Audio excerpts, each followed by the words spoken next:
또 공부할 책은 히브리서인데요. 거기 프린트본에 나와 있는 것처럼 히브리서는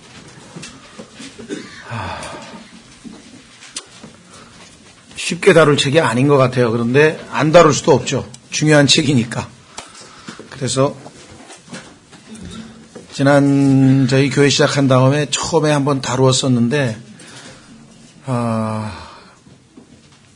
그때 뭐 거의 한 10년 된 것 같습니다만은 다루었던 관점하고는 사뭇 좀 다른 관점에서 좀 살펴보려고 합니다. 오늘 말씀드린 것처럼 우리 금년도 표가 은혜 안에서 자라고 주 곧 구원자 예수 그리스도를 아는 것에서 자라라, 성장과 관련된 책인데 히브리서의 이 주제를 성장과 관련된 초점으로 맞춰서 살펴보려고 합니다. 우선 한번 관련 구절을 읽고 그 다음에 좀 개요를 말씀드리죠. 히브리서 5장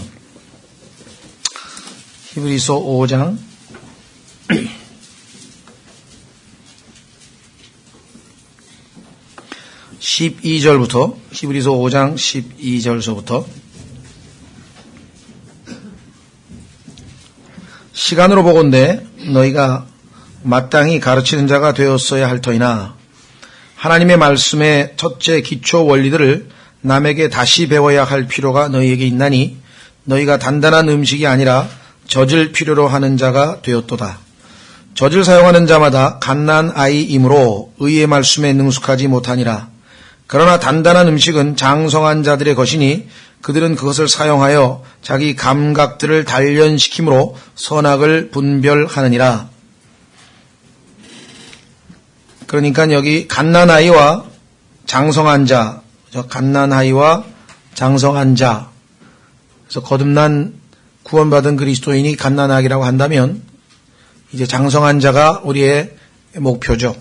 그래서 그리스도의 장성한 분량에까지 이르라 하고 에베소서 4장에서도 말씀하고 있죠. 자, 그래서 6장 1절 그러므로 이게 지금 히브리서의 주제인 것 같습니다. 우리가 그리스도의 교리의 기초 원리들을 떠나 완전함으로 나아가서 죽은 행위로부터의 회개, 이게 지금 그리스도의 기초 원리가 바로 이거예요. 첫째는 죽은 행위로부터의 회개, 하나님을 향한 믿음, 이렇게 해서 구원을 받죠. 그 다음에 이제 침례들에 관한 교리, 물침례, 성령 침례, 그 다음에 이스라엘 백성의 모세에게 받은 침례 등등 여러 개가 있죠. 안수, 죽은 자들의 부활, 영원한 심판의 기초. 그러니까 이게 다 지금 예수 그리스도 교리의 기초 원리들인데 이것들은 일찌감치 띄고, 이게 젖이죠, 젖을 떼고, 그 다음에 이게 나가야죠. 다시 놓지 말지니라. 건물을 짓는데 기초를 다졌으면 그 다음에는 위에 벽돌을 쌓고 차츰차츰 건물을 지어 나가야죠. 우리가 하나님의 빌딩이라고 고린도전서 3장에서 말씀하고 있대. 그 다음에 spiritual habitation, 하나님의 영적 거처, 영적인 집이거든요. 근데 지금 기초를 놨으면 그 다음에 계속 더 쌓아서 나아서 성장해서 올라가야 되는데 계속 기초를 또 쌓고 또 기초를 쌓고 또 기초를 쌓고 이렇게 해서 다시금 그것을 반복하고 있는 것에 대해서 완전함을 향해서 성숙을 향해서, 그렇죠? 성장해 가라, 전진해 가라라고 하는 권면 또는 그렇지 않을 경우에는 하나님께서 어떻게 할 것인가. 히브리서 10장에 보면은 하나님께서 하나님의 백성을 심판하시리라 이렇게 되어 있습니다. 하나님께서 자기 백성을 심판하시리라. 자, 한번 확인해 보겠습니다. 히브리서 10장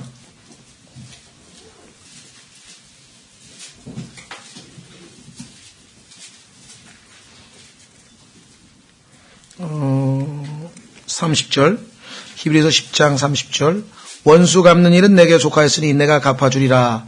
주가 말하노라 하시고 또다시 주가 자신의 백성을 심판하리라 하고 말씀하신 분을 우리가 아노니. 자, 그래서 우리는 이 히브리서 전체의 초점을 영적 성장에다가 맞추어서 이번에는 좀 공부를 하려고 합니다. 그래서 히브리서에 나오는 자세한 교리적인 내용들을 정말 구약 성경을 일일이 찾아가면서 자세하게 하려면 굉장히 분량이 많아지고 많기 때문에 히브리서를 이제 공부하는 여러 가지 방법 중에서 초점을 하나 맞추어서 거기에 일관성 있게 한번 좀 공부를 하려고 합니다. 우선 히브리서에 대해서는 정말 너무나 다양한 해석과 의견들이 있어요. 그래서 상당히 이 성경에 능통한 사람들도 제각각 견해가 틀립니다. 그 중에서 제일 많이 알려진 견해 몇 가지를 소개하고 그 다음에 우리가 이번에 공부할 때에는 어떤 관점을 어떤 견해에서 공부를 할 것인지 좀 말씀을 드리려고 합니다. 미리 말씀드립니다만은 이번에 공부하는 그 관점이 그럼 절대적으로 유일하게 다 정확한 해석이냐? 그건 잘 모르겠어요. 제가 보기에는 그런데 다른 분이 볼 때는 아닐 수도 있을 것 같아요. 그러나 워낙 히브리서에는 여러 가지 다양한 견해가 있다 보니까 일단 이런 견해도 있다고 해서 이 관점으로 한번 공부를 하면 영적 성장에 초점을 맞춰서 공부하면 굉장한 유익이 있고 도움이 되는 것은 사실인 것 같습니다. 자, 그래서 이 전통적으로 제일 유명한 견해는 뭐냐면요. 이 히브리서의 기록 대상, 히브리서를 지금 썼는데 누가 썼는지도 안 나와요, 성경에.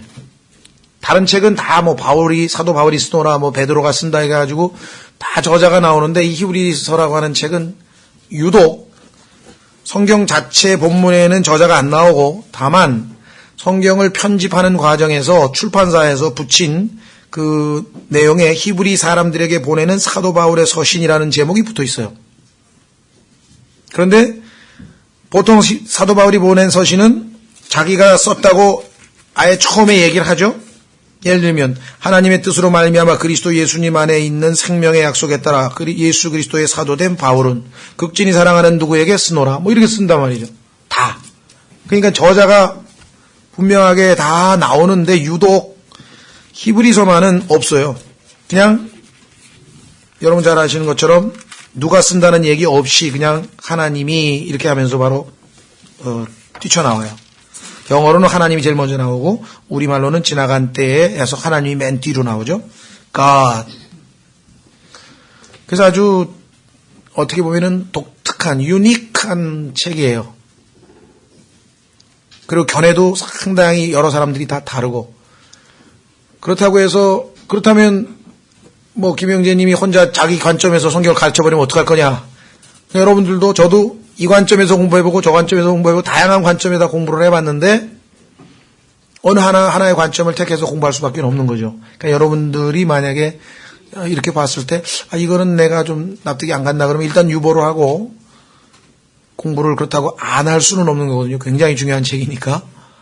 그래서 참 고심 끝에 제가 보기에는 금년도 우리 표어에 아주 정확하게 맞아떨어지는 책이고 우리가 반드시 갓난아기에서 벗어나서 기초를 떠나서 완전함으로 나아가야 하는 아주 결정적인 책이라고 이렇게 판단이 됐기 때문에 시도를 하려고 하는 것입니다. 그래서 히브리서의 대상자, 히브리서를 보냈는데 누가 썼던 간에 여기 썼던 것처럼 바울이 썼다는 사람도 있고 또 여러 가지 견해가 있어요. 근데 약간 성경에 일단 킹제임스 성경에 표에 나와 있는 대로 우리는 일단 바울이 썼다고 일단 인정하고 그런데 누구에게 썼느냐 이게 지금 어려운 거예요. 다른 책은 쉽게 그게 밝혀지는데 이 히브리서의 경우에는 대상을 정하는 거에 따라 해석이 굉장히 달라질 수가 있기 때문에 그렇습니다. 자, 첫 번째 견해는 뭐냐면 거듭난 그리스도인에게 썼다. 그래서 여기서 히브리서라고 하는 것은 이제 히브리 그리스도인들, 거듭난 그리스도인들에게 썼는데 내용인즉슨 이 사람들이 은혜로 구원을 받았는데 살면서 죄를 짓고 마음이 완악해지고 강팍해지고 그래서 하나님을 떠나서 다시 구원을 잃어버리게 된다. 그래서 그렇게 되지 않도록, 즉 구원을 잃어버리지 않도록 조심하라 라고 하는 경고의 목적으로 쓰여졌다. 이게 첫 번째 견해입니다. 이렇게 주장하는 사람들을 우리가 아르메니안 학파라 그래요. 아르메니안 학파. 이 아르메니아라고 하는 그 1500년대인가요? 상당히 유명한 신학자가 있었고요. 그 사람은 자율의지를 강조했습니다. 반면에 칼빈은, 또는 뭐 불어로는 깔뱅이라고 하는 사람은 예정론을 주장을 했죠. 예, 그래서 이 두 견해가 아주 중세에서는 굉장히 아주 상반되는, 우리 조선 시대로 치면 이와 이황의 율곡과 퇴계의 그 서로 사상 체계가 달라서 양대 산맥을 이루었듯이 그런 양대 산맥에 해당돼요. 몇백 년 동안에 이 두 가지가. 그래서 아르메니안 주의자들의 대표적인 경우는 누굽니까? 감리교의 창시자인 요한 웨슬리, 그 다음에 그 뒤를 이어서 뭐 성결교, 그 다음에 순복음교회 뭐 등등등등 해서 하여간 이 자율의지 쪽으로 아르메니안주의적인 성향이 있는 분들이 있고, 반면에 이제 이 어거틴을 포함해서 뭐 칼빈을 따라서 소위 말하는 이제 예정론자들이 있는데, 이 예정론자들은 어떻게 가리키는가? 이 히브리서의 대상은 구원받은 사람이 아니고, 왜? 히브리서 3장, 6장, 10장에 보니까 분명히 구원을 잃어버린 것 같은, 그러니까 구원을 받은 사람이 구원을 잃어버릴 것 같은 구절들이 나와요, 실제로. 그런데 칼빈주의자들은 아시다시피 구원의 영원한 보장을 믿잖아요. 구원은 한 번 구원받으면 영원히 보장된다고 하는 사실을 믿으니까 그 구절들이 해석이 안 되는 거야, 도저히. 믿은 사람이 구원을 잃어버린다고 할 수는 없잖아요. 그래서 히브리서의 기록 대상을 구원을 받은 사람이 아니라 히브리 사람들, 즉 유대인들 중에서 복음을 듣고 거의 구원에 이르러서 복음을 받아들이기 직전이었는데, 유대인들에게 핍박을 받으면 어떡하는가, 또 율법에 의해서 우리가 다 추회당하고 이제 쫓겨날 거 아니에요, 기독교를 받아들이면. 그래서 그러한 두려움 때문에 거의 구원의 문턱에까지 왔다가 다시 되돌아가려고 하는 사람들에 대한 경고다. 거기서 되돌아가면 너희는 영원히 구원이 없으니까 구원을 붙들라 라고 하는 책이다. 이 두 가지가 계속해서 아주 양대 히브리서의 해석 견해였어요. 두 가지가 이제 있었어요. 그래서 아르메니안주의자들은 이걸 첫 번째를 택하고, 칼빈주의자들은 두 번째를 택하고. 그러니까 뭐 아주 상당히 다르죠. 그 다음에 이제 세대주의자들 중에서 뭐 피터 와크만 박사를 포함해서 일부 분들이, 과거에 저희는 이제 그렇게 저도 받아들이고 배웠는데, 그 견해는 뭐냐면 대상은 히브리 사람들인데 믿는 사람도 있고 안 믿는 사람도 있다. 그러니까 유대인들 중에는 믿는 사람도 있고 안 믿는 사람도 있을 거 아니에요. 예수님을 영접한 사람도 있고 영접 안 한 사람도 있을 거 아니에요. 그렇죠? 예. 그래서 그 믿는 사람들에게 해당되는 구절들, 여기 보니까 읽다 보니까 우리 믿는 사람들에게 해당되는 구절들이 있어요. 아까 같이 영적 성장. 예를 들면 구원도 못 받은 사람이 어떻게 완전함을 향해 나가겠어요? 갓난아기라고 하는 얘기는 거듭났다는 뜻이잖아요. 그렇죠? 고린도전서에도 보면 갓난아이라고 하는 것은 이미 거듭은 났는데 하나님 자녀가 되기는 됐는데 성장이 안 된 사람을 얘기하니까 분명히 히브리서의 내용에 구원받은 사람에 대한 내용이 여러 개 나온단 말이죠. 그러면 그거는 일단 구원받은 사람들에게 대한 것으로 받아들이고, 그렇죠? 네, 그런데 다시 구원을 잃어버린다고 뒤에 써 있잖아요. 그래서 교회 시대가 아닌 환란 시대에는 구원을 받았다가 끝까지 견디지 아니하면 구원을 잃어버리게 된다. 마태복음 24장 13절에 끝까지 견디는 자는 구원을 받으리라 이렇게 되어 있죠. 그래서 교리적으로는, 우리가 영적으로는 중요한 것들은 우리 그리스도인의 현 신앙생활에다가 적용할 수 있지만 교리적으로 봤을 때에는 교회 시대가 끝나고 환란 시대의 유대인들 중에서 예수님을 믿고 구원은 받았지만 짐승의 표를 받는다거나 이 짐승의 형상에 절을 한다든가 이렇게 해서 구원을 다시 잃어버리게 될 수 있는, 그러니까 교회 시대가 아닌 환란 시대의 유대인들에게 교리적으로 적용되는 책이다. 이렇게 풀어보니까 의외로 구원을 잃어버린다고 하는 것이 우리 구원의 영원한 보장을 믿는 우리에게는 해당이 안 되고 유대인들에게는 해당이 되는 것처럼 해서 어느 정도 이게 해결이 됐고, 그래서 저희는 그렇게 지난번에 가르쳤었고 크게 무리가 없었어요. 그런데 이제 문제는 이 히브리서라고 하는 이 책을 어느 부분은 교회 시대에 나에게 적용하고 어느 부분은 우리에게 해당이 안 된다. 왜? 구원을 잃어버린다는 구절은 우리에게 해당이 안 된다. 왜? 우리는 영원한 보장을 믿으니까. 그래서 그거는 환란 때 유대인에게 적용하고, 이렇게 일관성 없이 편의주의적으로 성경을 해석할 수 있겠는가? 이건 조금 문제가 있지 않는가? 그렇죠. 그래서 결국은 제4회, 제5회 여러 가지가 있어요. 그 중에서 이제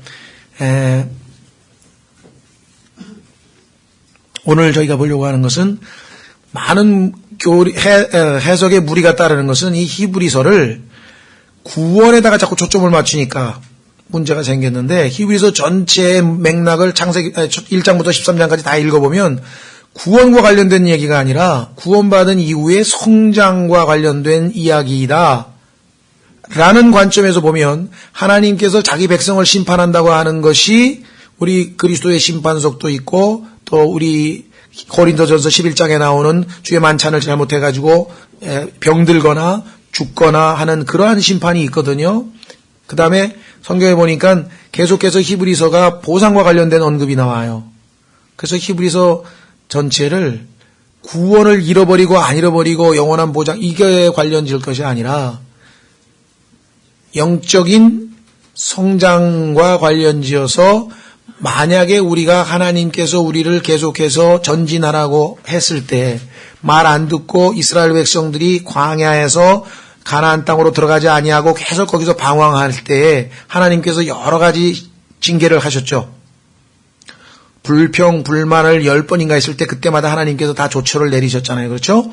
예. 그래서 이 출애굽을 해서 세상에서 분리돼서 구속받은 이스라엘 백성이 가나안 땅으로 들어가지 못한 채로 방황하면서 있을 때 그 가나안을 향해 전진하라고, 들어가라고 경고하는 말씀. 구원받은 하나님의 자녀가 어린아이에 머물러 있지 아니하고 빨리 영적인 성숙을 향해 나아가라고 하는 말씀에다가 일관성 있게 해석을 해보니까 3장, 6장, 10장에 구원을 잃어버린다는 게 아니라 그게 보상을 잃어버린다고 하는 관점에서 해석을 하면 전혀 무리가 없더라는 거죠. 그래서 실제적으로 여러 번 검토를 해보았는데, 이렇게 볼 때 우리 그리스도인에게는 아주 유익한 책이 되겠다, 그렇게 생각이 됐습니다. 그래서 말씀드린 것처럼 이 히브리서의 해석은 지금 핵심 3가지 방법을 말씀드렸었죠. 예. 구원 못 받은 사람이 구원을 잃어버린다고 가르치는 관점에서, 그래서 이 대상은 구원을 이미 받은 사람이 구원을 잃어버린다는 관점에서 경고하는 책이다. 그 관점에서 볼 것인가? 아르마니안주의자처럼 그게 아니라 구원을 받기 직전까지 왔다가 이 유대교 신자들이 머뭇머뭇하면서 그 자기네 종교로부터의 어떤 박해나 쫓겨난 왕따를 당한다거나 이런 것 때문에 두려워서 구원을 받지 않고 머뭇머뭇거리는 사람에게 구원을 받으라고 경고를 하는 메시지냐. 그게 칼빈주의자들이 가르치는 방법. 핵심 초점. 그 다음에 그게 아니고 히브리 사람들인데 믿는 사람도 있고 안 믿는 사람도 있는데, 믿는 사람이 구원을 잃어버릴 것처럼 보이는 구절은 교회 시대가 아니고 환란 시대에 끝까지 견디지 못하는 사람들이 구원을 잃어버린다는 뜻이다. 이렇게 주장하는 것. 근데 마태복음 24장 13절에 끝까지 견디는 자는 구원을 받으리라고 했을 때 그 구원은 지옥에 안 가는 혼의 구원이 아니에요. 그건 문맥에 보면은 육체의 구원이거든요. 예수 그리스도의 재림 때 목숨이 죽지 않고 살아남는다는 뜻이거든요. 그 문맥에서. 그래서 세 번째 해석이 유일한 당시로 10년 전에 유일한 그 대안으로 받아들였었는데, 이 히브리서가 하나님께서 구약이 그림자고 신약이 모조리 실체화돼서 아주 정말 구약의 모든 예수 그리스도 안에서의 성취된 내용을 아주 담고 있는 더 나은 언약, 구약보다 더 나은 언약, 천사보다 더 나으신 예수 그리스도, 그 다음에 구약의 이 율법보다 더 나은 은혜, 그래서 베터, 핵심 단어가 베터예요. 더 나은 것을 향해서 나아가라. 그래서 특히 유대교, 그러니까 히브리인들 중에서 예수님을 믿은 사람들이 그들의 같은 종교의 종파로부터나 가족으로부터나 사회로부터나 아주 박해와 어려움을 당했을 때 다시 율법으로 되돌아가려고 하는 것을 경고하고 계속해서 믿음으로 전진해 나가도록 경고와 아울러 권면하는 영적 성장을 촉구하는 그런 관점에서 한번 공부를 해보려고 합니다.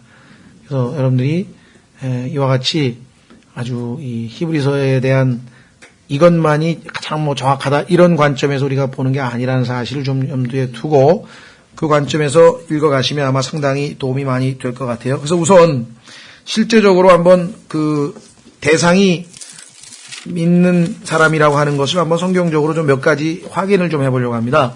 네, 일단은요, 3장 1절 한번 보십시오. 3장 1절.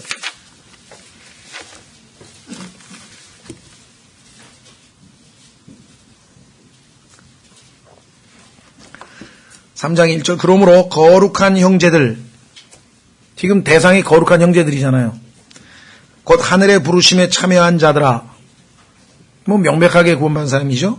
우리의 신앙 고백의 사도시며 대제사장이신 예수 그리스도 예수님을 깊이 생각하라. 구원받지 못한 사람들에게 예수님은 대제사장이 아니십니다. 예수님이 구원자로 받아들여진 사람에 한해서만 예수님께서 대제사장 역할을 하실 수가 있는 것이죠. 그러니까 여기 나와 있는 기자, 이 히브리서를 쓴 사람이 분명히 우리라 그랬죠. 우리의 신앙 고백. 그래서 이 우리, 그 다음에 우리들, 이 우리라고 하는 말이 반복돼서 나오는 걸 보면 분명하게 그 사람이 그 다른 기록 대상자와 자기하고 같이 동일시하고 있잖아요. 우리라 그랬으니까요. 우리 모두. 그 다음에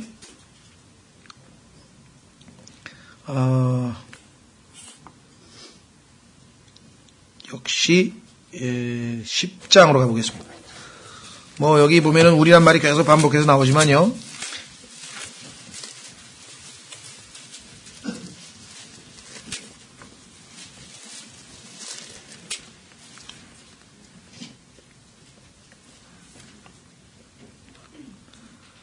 히브리서 10장 19절에 보시면 여러분과 제가 이제 예수 그리스도의 피를 힘입어 하나님 앞에 담대히 나아가자 그 얘기를 하는데요. 그러므로 형제들아, 우리가 예수님의 피를 힘입어 새롭고 살아있는 길로 지성소에 들어갈 담대함을 얻었나니 이 길은 그분께서 우리를 위하여 휘장 곧 자기의 육체를 통해 거룩히 구분하신 것이니라. 또 하나님의 집을 다스리는 대제사장께서 우리에게 계심에 우리 마음이 뿌림을 받아 악한 낭심으로부터 벗어났고 우리 몸은 순수한 물로 씻겨졌으니 우리가 믿음의 충만한 확신 속에서 진실한 마음으로 가까이 다가가자. 이 구절에 관한 한 대부분이 거의 다 구원받은 사람에 대한 글이다. 이렇게 일치하고 있어요. 또 약속하신 분께서 신실하시니 우리의 믿음의 고백을 흔들림 없이 굳게 잡고 서로를 살펴보아 사랑과 선한 행위에 이르도록 격려하되 어떤 사람들의 습관과 같이 우리의 함께 모이는 일을 폐하지 말고 서로 권면하여 너희가 그날이 다가옴을 볼수록 더욱 그리하자. 자, 그랬는데 26절에 가니까 갑자기 내용이 이렇게 돼요. 우리가 진리에 관한 지식을 받은 뒤에 고의로 죄를 지으면 다시는 죄들로 인한 희생물이 남아있지 아니하고 대적들을 삼킬 불같은 경노와 심판에 대하여 두렵게 기다리는 일만 남아있느니라. 이 구절을 읽다 보니까 가만히 있어봐. 이게 그러면 얼핏 보면은 마치 구원을 잃어버릴 것처럼 이게 보이니까 그럼 25절까지의 우리하고 26절서부터의 우리가 다른 거냐? 여기서 지금 혼동이 생기는 것이에요. 그러나 분명히 30절 보시면 자기 백성을 심판한다 그랬고 27절에 불로 삼키는 것은 대적에 대한 얘기입니다. 우리에 대한 얘기가 아닙니다. 이 대적들을 심판하는 거죠. 예. 그래서 35절에 보면은 그러므로 너희의 확신을 버리지 말라. 그것이 큰 보상을 얻게 되느니라 해서 이 주님이 오실 때의 보상과 관련된 이야기를 하고 있는 것이고, 더더군다나 39절에 그러나 우리는 뒤로 물러가 멸망에 이르는 자들에 속하지 아니하고 믿어서 혼의 구원에 이르는 자들에게 속하느니라. 그래서 분명하게 구원받은 사람들을 대상으로 해서 일관성 있게 기록하고 있다. 이렇게 생각이 됩니다. 그래서 앞으로 읽어가면서 여러분들이 기록돼서, 예를 들면 우리가 이 기록 대상을 정확하게 정해놓지 않고 성경 해석을 하면 아까처럼 정반대 해석이 나온다 그랬죠. 이거를 구원 받은 사람에게 썼느냐 구원 안 받은 사람에게 썼느냐에 따라서 얘기가 달라지죠. 예를 들면 야고보서 같은 경우 한번 보십시오. 야고보서도 지금 논란이 많이 되죠.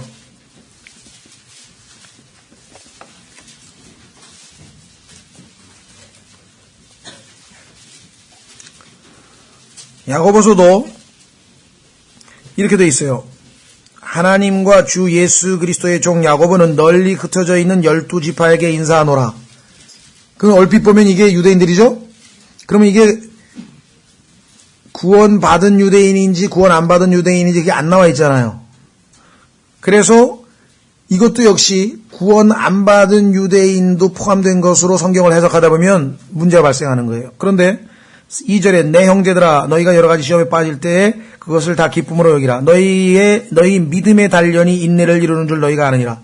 믿음의 단련이라는 얘기는 지금 구원받아서 믿음을 가지고 있는 사람이 그것이 단련이 되어서 완전함으로 나아간다. 이 얘기를 지금 하고 있는 내용이거든요. 그러면은 흩어져 있는 12지파에 대한 이야기를 이것은 구원받지 아니한 유대인으로 놓고 야고보서 2장에서 소위 말하면 행함이 없는 믿음은 죽은 믿음이라고 해서 유대인들이 구원을 받았다가 대환란 시대에는 다시 구원을 잃어버릴 수 있다. 이런 관점으로 지금 또 해석을 하는 거예요. 그러나 이 야고보서 경우에도 이 흩어진 12지파는 성경적으로 봤을 때 구원받은 하나님의 자녀들 중에 히브리인에게 해당되는 사람들입니다. 예를 들면 사도행전 8장에 단서가 나와 있어요. 한번 확인해 보겠습니다. 사도행전 8장. 그래서 야고보서에서 행위가 나올 때에는 율법의 행위를 통해서 구원 얻는 그런 의미에서 행위가 아니라 구원받은 이후에 믿음의 행위가 있는지 입증해 보라. 그 얘기를 지금 하고 있는 거죠. 자, 사도행전 8장 1절에 보시면 사울이 그의 죽음에 동의하더라. 그때 예루살렘에 있던 교회에 큰 핍박이 있어 사도들 외에는 그들이 다 유대와 사마리아의 지역들로 널리 흩어지니라. 여기 지금 scattered abroad란 말이 야고보서 1장 1절에 나오는 내용하고 똑같아요. 널리 흩어진 그리스도인, 히브리 그리스도인들, 유대인 그리스도인들. 그래서 믿는 사람에 대한 이야기라고 하는 것을 우리가 알 수가 있죠. 그래서 로마서는 아시다시피 로마서 다음에 고린도전서부터 빌레몬서까지의 서신이 8개가 나오죠. 고린도 전후서를 합쳐서 이렇게 하면은 로마서가 복음의 기초고 그거에 근거해서 뒤에 8개 서신이 나오고 교리서입니다. 그래서 교리에 대한 설명이 집중적으로 나오고 그 다음에 그 교리에 입각해서 우리가 어떻게 행동하느냐 실행에 대한 얘기가 나와요. 그런데 그 다음에 히브리서가 나온 다음에 영적 성장에 대한 권면을 하는 히브리서가 나온 다음에 실제로 우리가 영적으로 성장하고 있다면 우리 삶에서 어떤 모습이 나와야 되느냐? 그것이 야고보서부터 요한일서까지 8서신의 내용들이에요. 만약에 우리가 베이비가 아니고 영적으로 성장한다면 선한 행위가 우리 삶 속에서 분명하게 있을 것이다. 베드로전서에서는 고난을 충분히 이겨낼 것이다. 베드로후서에서는 거짓 교사에게 속지 아니하고 영적으로 성장할 것이다. 은혜 가운데 자랄 것이다. 요한일서는 형제의 사랑을 보여줄 것이다. 요한이서, 요한삼서 마찬가지. 그러니까 전부 다 이 일반 서신들이라고 알려져 있거든요. General Epistles. 일반 서신하고 바울 서신 사이에 이 히브리서가 들어가 있는데 이 히브리서가 바로 일반 서신의 어떻게 보면은 서곡이라고 할 수 있죠. 영적 성장이 이루었을 때에는 일반 서신에 나와 있는 그와 같은 삶이 열매로 드러나게 될 것이다.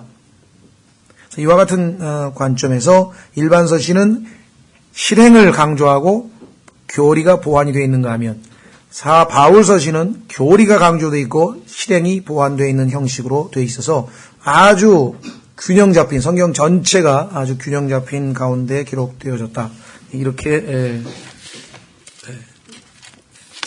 보는 것이죠. 자, 그래서 우리가 이제 하나님께서 영적 성장을 촉구했는데 만약에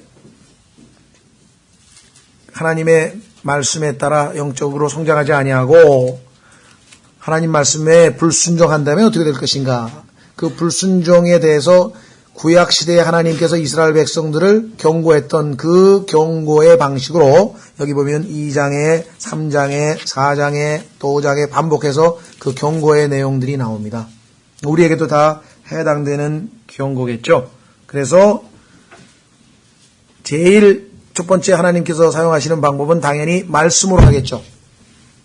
말씀을 소홀히 하지 말라. 우리에게 말씀으로 경고를 하고 그 다음에 결국은 말로 인해서 받아들이지 아니하고 고쳐지지 아니할 때에는 그 다음에 매를 드는 것이죠. 징계. 그 징계의 순서도 아시다시피 책망, 그 다음에 이 소위 말하면 징계, 그 다음에 채찍질 이렇게 나옵니다. 강도가 점점 강해지죠. 그래서 히브리서에 보면은 하나님의 말씀에 불순종해서 주의 만찬을 소홀히 여기고 아주 경시했던 자들에게 그 몸이 허약해지는 것과 그 다음에 질병과 그 다음에 결국은 죽음이라고 하는 그와 같은 징계가 내려졌던 것을 우리가 보게 되는 것이겠죠. 그 징계를 받아서 잘 고쳐지면 하나님께서 원하시는 의의 열매가 그리고 단련이라고 그래요. 아까 우리 히브리서 5장에서 단련 보셨죠? 14절 보십시오. 5장 14절에. 그래서 히브리서는 성경적인 용어로 굳이 얘기하자면 단단한 음식에 해당되는 책입니다. 단단한 음식에 해당되는 책이고요. 14절에 그러나 단단한 음식은 장성한 자들의 것이니 그들은 그것을 사용하여 자기 감각들을 단련시킴으로 선악을 분별하느니라. 단련이죠. 자, 12장으로 가겠습니다. 12장에 가면은 단련이란 말이 또 나와요. exercise. 반복되는 exercise를 통해서 우리가 아주 운동선수도 목표를 달성하고 학생들도 목표를 달성하고 그렇죠? 또 기능공도 목표를 달성하고 하듯이 영적으로도 이 단련이 중요하다고 영적 훈련에 대해서 성경에서 디모데전서에서 말씀하고 많이 말씀하죠. 자, 그래서 징계로 인해서 단련을 받습니다. 10절. 진실로 그들은 며칠 동안 자기들이 기뻐하는 대로 우리를 징계하였거니와 그분께서는 하나님께서 우리를 징계하시는데 우리의 유익을 위해 하시나니 이것은 우리가 자신의 거룩함에 참여하는 자가 되게 하려 하심이라.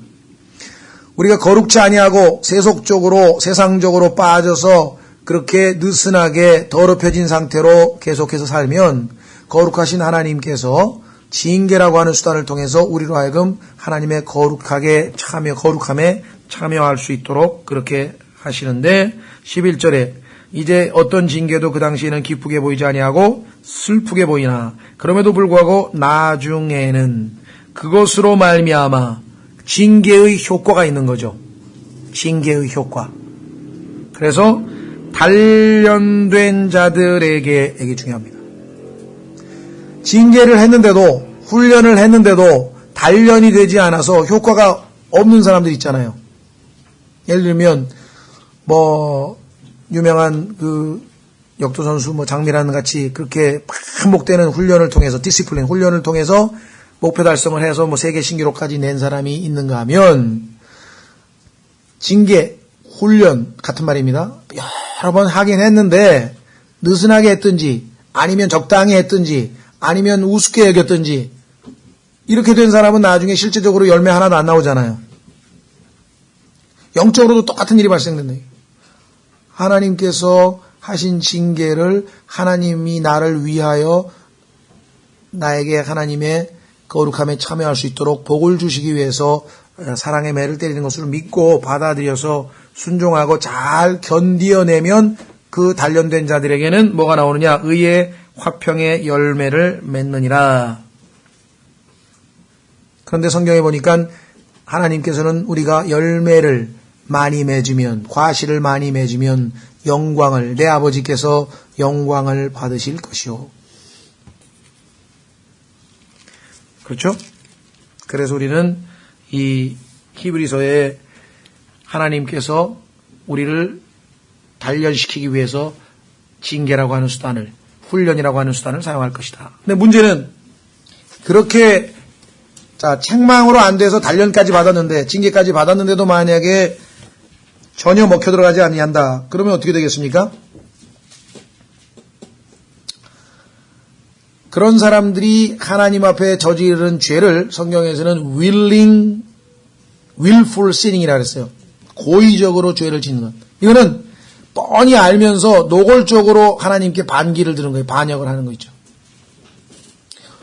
우리가 무지해서 죄를 지을 수 있죠? 몰라서. 이스라엘 백성들도 보면은 무지해서 짓는 죄에 대해서 다 레위기의 처리 방법이 나오는데, 그게 아니라 다 알고 있는데 고의적으로 하나님께 반역하는 거 있잖아요.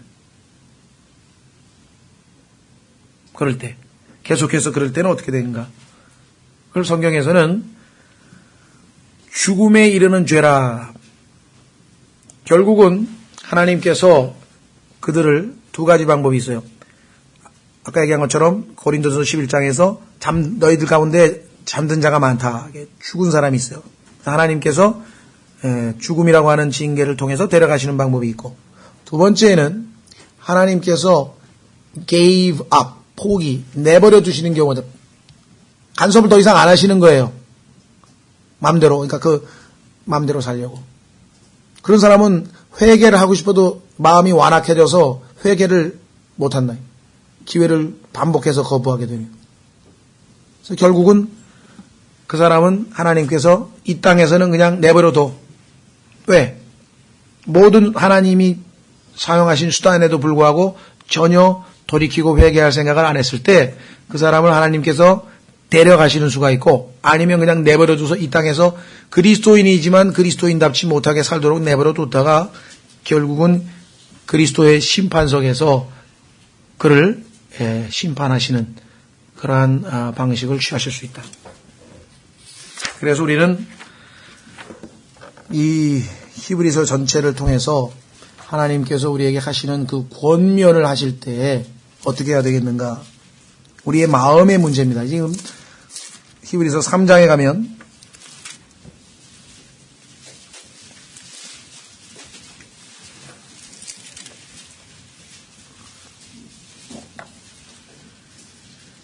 우선 순서대로 하면 2장에서 보겠습니다. 2장에 보면 소홀히 여긴다는 말이 나오죠. 히브리서 2장 3절. 우리가 이렇게 큰 구원을 소홀히 여기면 어찌 피할 수 있으리요. 하나님께서 우리 주신 구원은 너무나 소중한 것이고, 이 구원은 우리가 사람들에게 보여줘야 될, 일을 해서 바깥으로 보여줘야 될 것입니다. 그렇죠? 빌립보서 확인해 보겠습니다. 빌립보서 3장, 2장.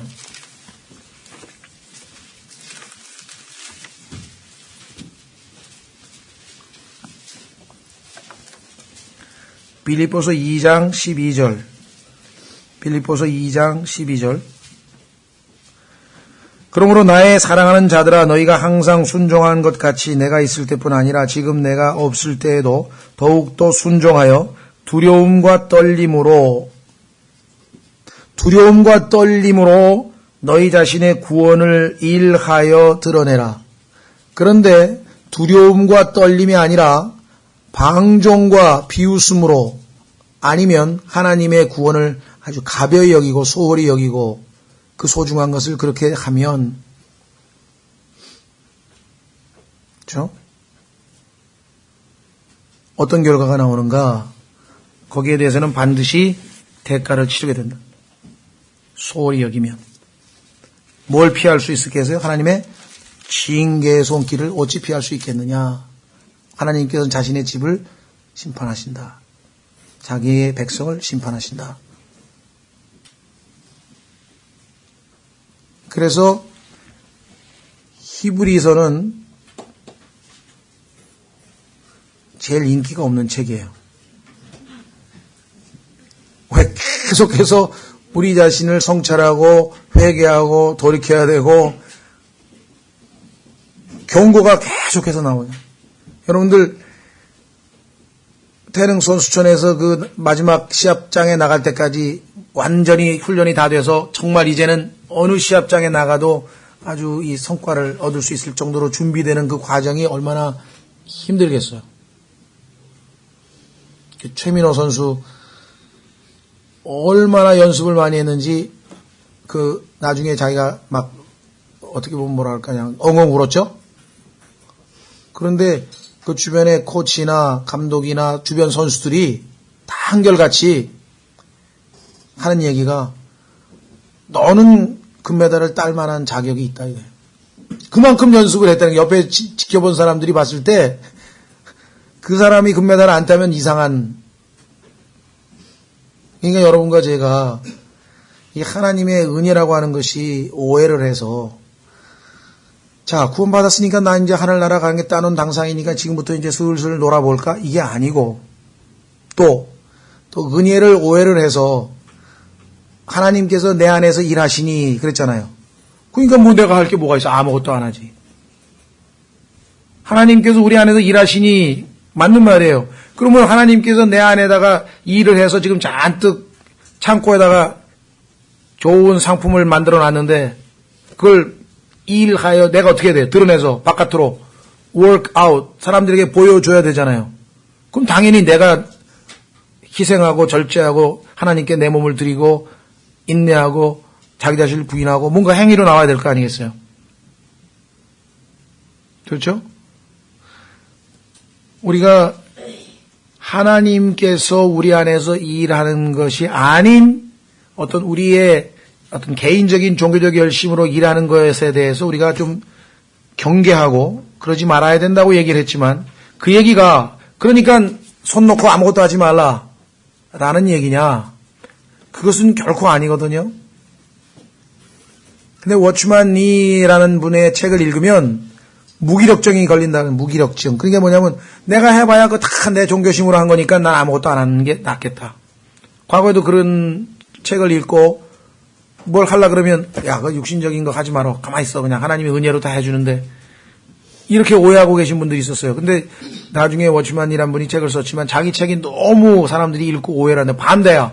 더 적극적으로 주님께 몸을 내드려서 더 뜨겁게 더 열심히 일을 하라고 글을 썼더니 잘못 이해를 해가지고 책을 잘못해서 저희 교회도 마찬가지입니다. 제가 우리가 내 육신으로부터 시작된 것은 아무리 멋지게 보여도 육은 625라고 해서 그렇게 강조한 것이 그러면 내가 노력하지 말란 뜻이냐? 전혀 그게 아니거든요. 바울도 부르심을 향해서 나아갔는데 그게 내 안에서 성령님께서 일하신다는 약속의 말씀을 믿음으로 내 몸을 드리라는 얘기지 전혀 지금 의도하고는 좀 달리 오해되는 점이 있는 것 같아요. 정말 더 바울처럼 몸을 희생해가면서 뜨겁게 모든 걸 바쳐서 주님을 섬기는 열심이 생겨야죠. 제대로 성령으로부터 출발했으면. 하나님의 은혜가 모든 걸 다 해준다고 손 놓고 있는 게 전혀 아니거든요. 예. 그래서 분명하게 하나님은 우리 안에 일하시기 때문에 그걸 믿는다고 하면 당연히 내가 그것을 바깥에서 내보내죠. 믿음이 없는 사람이 아무것도 안 하겠죠. 예. 그래서 우리는 여기 구원이 우리 안에 이미 주어져 있기 때문에 그 구원을 통해서 하나님을 영광을 돌리고 많은 사람들에게 보이라. 그 다음에 3장으로 가시면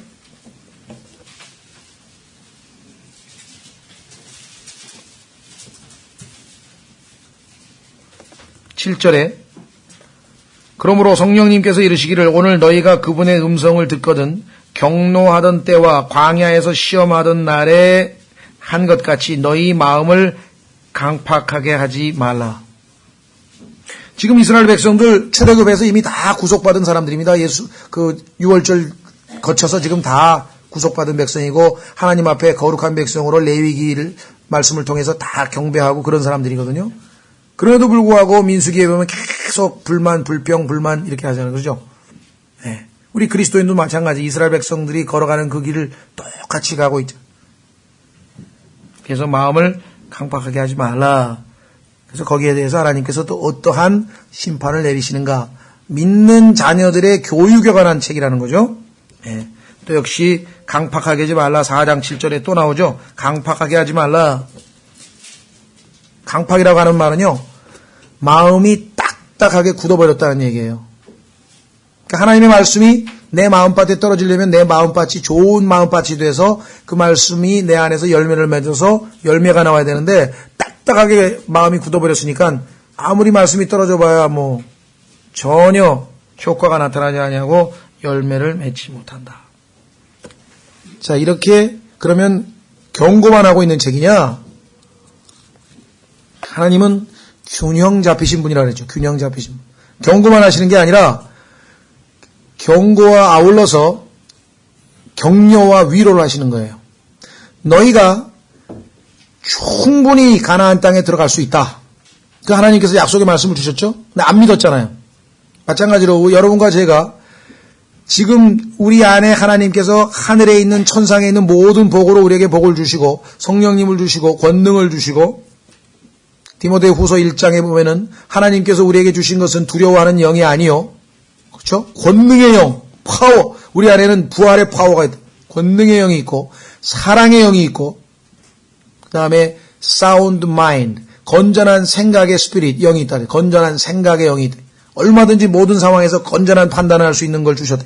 그러니까 하나님께서 우리로 하여금 예수 그리스도를 닮아갈 수 있고 예수 그리스도의 장성한 분량에까지 완전함에 이를 수 있는 모든 것을 다 갖추어 주고 우리를 보고 가라 그러지. 아무것도 없는데 힘든데 막 우리를 무슨 몰아치는 게 전혀 아니라는 거죠. 심지어는 우리가 질그릇같이 나약한 자들이기 때문에 하나님께서 뭐가 필요해요? 도움이 필요한 것을 아시고 대제사장께서 우리의 느낌까지 아시고 우리를 돕기 위해서 언제든지 은혜의 왕자 앞에 나오라고 히브리서 4장에서 내가 도와줄 테니까 같이 전진해 가자고 얘기하고 있죠. 그뿐만 아니라 그 대제사장이 우리에게 제공하는 것은 뭐예요? 하나님의 말씀은 살았고 운동력이 있는 그 좌우의 양날선 그 하나님의 말씀을 우리에게 주셔서 그 말씀을 가지고 우리가 전진해 갈 수 있다 이 말이에요. 그렇죠? 예. 그러니까 하나님께서 하늘 우편에 앉아 계신 예수 그리스도, 우리의 대제사장 되신 분, 우리의 나약함도 다 아시는 분, 이미 우리의 본이 되셔서 이 땅에 고난을 당하면서 통곡하시면서 기도하시고 완성자가 돼서 승리하신 분, 이미 하나님의 휘장 안으로 들어가서 하나님 보좌 우편에 앉아 계신 분, 그게 우리의 혼의 소망이라 히브리서 6장에 계속해서 하나님께서는 우리로 하여금 경고와 아울러 격려하고 또 이 위로하고 힘을 북돋워주고 그게 쭉 전개돼요. 그래서 히브리서 11장에 가면은 그와 같은 삶을 우리보다 먼저 살았던 믿음의 선진들, 믿음의 영웅들의 명단이 나오잖아요. 그렇죠? 믿음으로. 그런데 다 뭐예요? 믿음으로. 다 그 다음에 동사가 나와. 믿음으로 그냥 가만히 있었다든가, 믿음으로 무슨 뭐 쉬었다든가, 이게 아니고 믿음으로 뭘 했다야. 히브리서 1장서부터 끝까지 보면은 전부 다 믿음으로 뭔가를 했다는 동사가 나와요. 그러니까 히브리서는 우리 그리스도인들을 아주 역동적인 그리스도인으로 만들 수 있는 그러한 책이죠. 믿음으로 했다. 믿음으로. 그래서 믿음으로 살았던 우리의 선진들을 보여주면서 우리에게 독려하고 응원하고, 그래서 히브리서 12장에 그럼에도 불구하고 만약에 그렇지 않을 경우 우리에게는 하나님의 징계라고 하는 것이 있고, 이 징계도 잘 받아서 단련만 되면 소기의 성과를 이룰 수가 있고, 그래서 완성된 모습, 하나님께서 드디어 목표를 다루셔서 징계를 통해서 우리가 이렇게 예수 그리스도의 모습이 되었구나 라고 하는 그 본이 되는 모습이 히브리서 13장에 나와 있어요. 히브리서 13장 읽어보면은 이렇게 8개, 9개, 10개의 열매가 맺히겠구나. 그렇게 히브리서 전체의 일관성 있는 해석을 통해서 한번 우리가 영적 성장의 새로운 각오를 다져보려고 합니다. 오늘 개요만 말씀을 드렸고요. 그래서 우리가 이제 한 구절 한 구절 읽어가면서 필요한 구절들을 한번 확인해 보려고 합니다. 그래서 다시 말씀드리지만 이미 개인적으로 히브리서를 공부를 했거나 나름대로 어떤 견해를 가지고 있거나 그런 분들이 있다면은 일단 접어두시고 이번 공부를 통해서 저렇게 봤을 때 성경적으로 무리 없이 우리에게 크게 유익이 될 수도 있다. 그렇게 한번 좀 마음 자세로 했으면 좋겠습니다. 아주 고심 끝에 로마서는 벌써 저희가 교회에서 만든 4번인가 했거든요. 히브리서는 말씀드린 것처럼 이게 단단한 음식이고 또 조심스러운 책이기 때문에 함부로 이렇게 손대지 못하고 여러 가지 견해 중에서 영적 성장, 완전함을 향해 나아가는 그러한 관점에서 히브리서를 우리가 한번 좀 우리 개인의 삶에 한번 적용하는 그렇게 시도를 하려고 합니다. 그래서 오늘은 서론만 말씀드렸고요. 다음 시간에는 우리가 1장 1절서부터 살펴가면서 공부하도록 하겠습니다. 다 같이 일어나셔서